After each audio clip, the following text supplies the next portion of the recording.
كف بالكف لوحدتنا درب إن طال نصابره كف بالكف لوحدتنا درب إن طال نصابره كف بالكف لوحدتنا درب إن طال نصابره.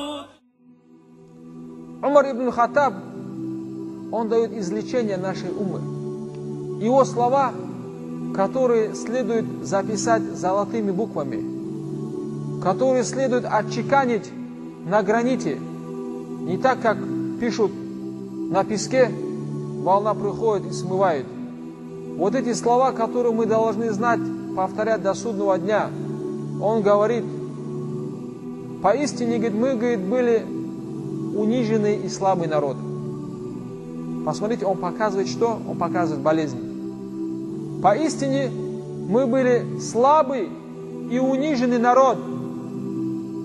И Всевышний Аллах возвысил нас посредством этой религии. И если мы будем искать величие в любом чем-либо, кроме как в этой религии, унизит нас Всевышний Аллах. Если мы будем искать величие в любом другом, кроме как в этой религии, унизит нас Всевышний Аллах.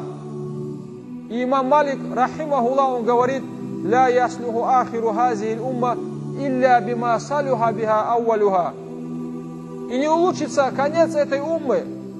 Вот эта наша умма, она не улучшится, кроме как с тем, с чем улучшилось первое поколение этой уммы.